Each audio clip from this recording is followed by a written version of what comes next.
Mungkin dia tidak bermaksud jahat ya, dia mungkin bermaksud iseng, tapi dia tidak tahu bahwa apa yang dia lakukan dengan kemudahan teknologi itu akan berisiko, berdampak besar ya.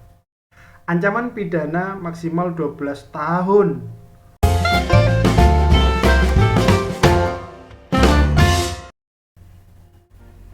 Assalamualaikum warahmatullahi wabarakatuh. Halo Sobat Poin Berdaya, jumpa lagi kita di channel Poin Berdaya ini. Channel yang memberdayakan kita semua. Dalam hal apa? Harapannya dalam banyak hal ya.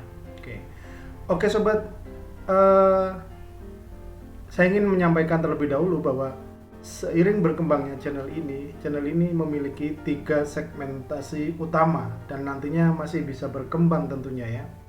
Banyak sekali, ada 3 ya. Apa saja itu? Yang pertama adalah PPO. Apa itu PPO? Pemanfaatan PowerPoint. Nah, segmen ini khusus memang saya rancang atau saya buat untuk mereka-mereka yang ingin belajar atau sangat membutuhkan ya PowerPoint yang digunakan untuk presentasi, paparan, dan lain sebagainya, supaya mereka bisa mendapatkan wawasan lebih luas lagi tentang bagaimana membuat slide-slide PowerPoint yang lebih baik, lebih memukau, dan lebih memikat. Yang kedua Sobat semuanya, segmennya adalah POB. Apa itu POB?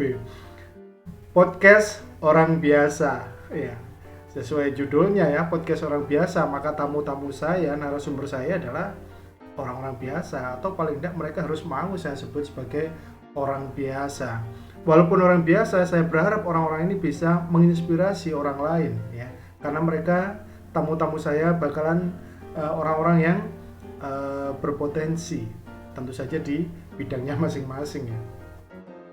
Dan yang terakhir adalah ini Sobat, saya punya segmen namanya break. Apa itu break? Break ya tulisannya ya. B itu untuk berita ya. B itu untuk berita. Reak itu adalah reaksi. Berita untuk direaksi. Jadi pada segmen break ini saya akan memberikan reaksi terhadap berita-berita yang muncul atau terbit di berbagai media di Indonesia ini.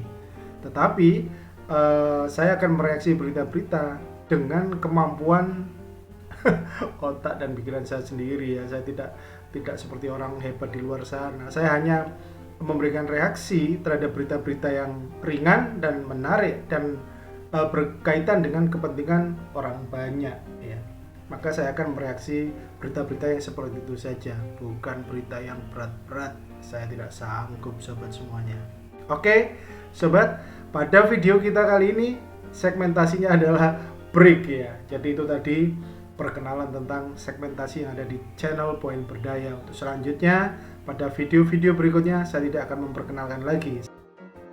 Saya akan langsung masuk ke segmennya. Oke Sobat, ini adalah break. Berita untuk reaksi.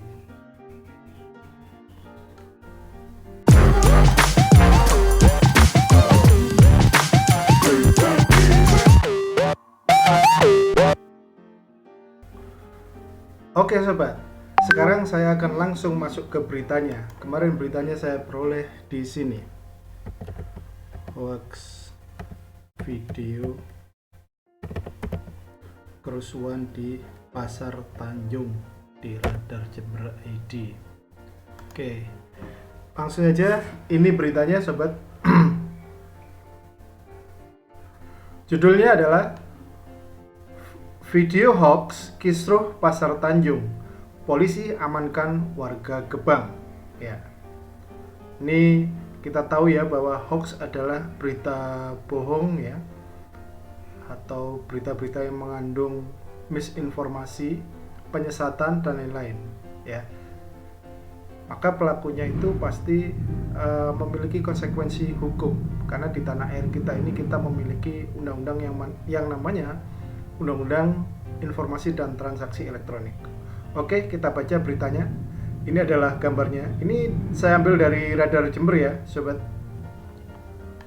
Oke, sekarang saya bacakan beritanya ya. Ini saya highlight dulu. Jember, Radar Jember ID. Sebuah video yang memperlihatkan bentrokan antara warga dengan sejumlah petugas mulai beredar di media sosial dan aplikasi percakapan sejak Selasa 6 Juli sore. Video itu sempat meresahkan warga Jember karena disebut berlokasi di seputaran Pasar Tanjung. Namun setelah diselidiki ternyata video berdurasi 25 detik itu tidak benar alias hoax. Saya teringat informasi yang masuk ke HP saya sendiri ya. Sebelum itu saya juga menerima video dari grup ya, yang isinya adalah ya kerusuhan yang dimaksud ini. Tetapi ada sedikit bedanya di video yang saya terima itu ada tag Pasar Gondang Legi gitu ya. Langsung penasaran, saya cari Pasar Gondang Legi di Google Map. Saya lihat bagaimana kontur, struktur, bentuk, model perkotaan di Pasar Gondang Legi dengan ingin saya bandingkan dengan video itu. Setelah ketemu Pasar Gondang Legi, saya lihat dari berbagai sisi di jalan-jalannya. Ternyata tata ruangnya itu beda sekali, walaupun di video itu kesannya malam ya. Maka dari situ saya tidak percaya bahwa itu terjadi di Gondang Legi. Kita lanjutkan dulu ya baca beritanya ya. Ini sobat, keresahan warga karena video tersebut menampilkan bentrokan yang tengah terjadi di malam hari, di mana sejumlah pedagang tengah melempari petugas menggunakan lapak dan dagangan. Dalam video itu pula ada tulisan yang menunjukkan lokasi, yakni Mebel dekat Pasar Tanjung. Nah, ini menurut berita ini tulisannya sudah beda ya, dikasih keterangan Mebel dekat Pasar Tanjung.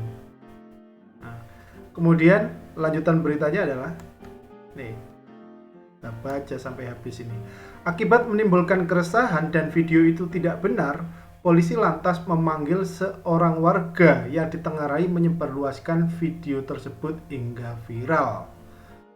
Salut ini untuk aparat penegak hukum yaitu Polri yang dengan sigap menangkap orang-orang yang ya seperti ini, yang menyebarkan berita hoax dan tidak bertanggung jawab seperti ini. Hoax itu isinya kebanyakan memang meresahkan ya, atau kalau enggak menyesatkan. Kemudian saya lanjutkan membacanya. Ini diketahui pelakunya adalah Agus Diantoro, warga lingkungan Kaca Piring, Kelurahan Gebang, Kecamatan Patrang. Rabu 7 Juli sore kemarin, pelaku dikabarkan telah diamankan oleh Satreskrim Polres Jember atas dugaan penyebaran konten video hoax. Jadi sobat poin berdaya, mari kita be smart ya, menjadi pintar dalam bermedsos, dan be wise, menjadi bijak dalam menggunakan media sosial kita, untuk berhati-hati untuk tidak mudah meneruskan pesan yang menurut kita itu sudah benar sebelum kita pasti, sebelum kita cek dan recheck kebenaran info itu. Sebaiknya kita tidak terburu-buru menyebarkannya ya, apalagi menambah informasi yang tidak benar di dalamnya.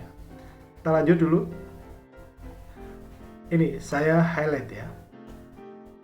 Nah, Kasat Reskrim Polres Jember AKP Komang Yogi Arya Wiguna menjelaskan, usai dilakukan penelusuran oleh tim siber Polres Jember, diketahui bahwa video tersebut sebenarnya terjadi di sebuah pasar di Aceh.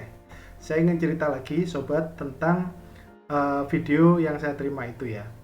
Setelah saya cek bahwa di Pasar Gondang Legi itu tidak ada kemiripan sama sekali ya struktur lokasinya, maka saya langsung mencari petunjuk lain. Di video itu saya putar pelan-pelan, saya post, lalu saya mendapatkan petunjuk. Di situ ada tulisan ya, di toko ada tulisan yang tidak lengkap. Saya hanya bisa membaca Ustajab. Langsung saya search di Google toko Ustajab karena bentuknya toko rupanya. Nah, ternyata sobat, tidak ada toko Ustajab. Saya langsung diarahkan, mungkin maksud Anda toko Mustajab. Ya udah, toko Mustajab, karena yang paling logis adalah di depan huruf U itu memang M ya. Saya sulit mencari kata lain selain mustajab, apa pustajab atau apa, tidak ada kayaknya ya, mustajab. Nah ternyata di situ toko mustajab itu memang lokasinya di Aceh sobat. Jadi yang kedua, saya semakin tidak percaya bahwa video itu adalah sungguhan terjadi di Gondang Legi. Dan yang ketiga sobat sekalian, saya mencari petunjuk lain, yaitu dari suara-suara. Walaupun sedikit ada petunjuk ya, walaupun sulit ya, di video itu ada suara sebelum ada orang yang menjerit, ada orang yang sepertinya bercakap tapi jauh dan kecil. Nah, saya coba dengarkan di telinga saya sampai dekat ya. Saya pun tidak mengerti bahasa apa itu. Maka dari situ saya simpulkan ini bukan bahasa Jawa, juga bukan bahasa Madura, karena kalau Jawa dan Madura saya sangat kenal ya. Dan ini pasti bahasa selain di bahasa Jawa dan Madura, ini pasti bukan di Gondang Legi. Jadi dari situ saya semakin tidak percaya bahwa video itu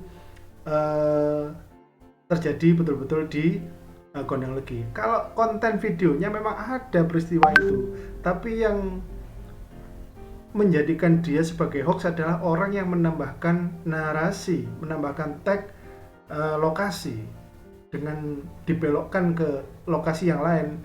Itu yang bahaya. Konsekuensinya apa sobat? Ini kita baca ya, paragraf terakhirnya. Atas ulahnya itu, pelaku terancam dikenakan pasal 35 junto pasal 51 ayat 1 Undang-Undang Nomor 19 Tahun 2016 tentang Informasi dan Transaksi Elektronik atau UU ITE. Aduh, mungkin dia tidak bermaksud jahat ya. Dia mungkin bermaksud iseng, tapi dia tidak tahu bahwa apa yang dia lakukan dengan kemudahan teknologi itu akan berisiko, berdampak besar ya.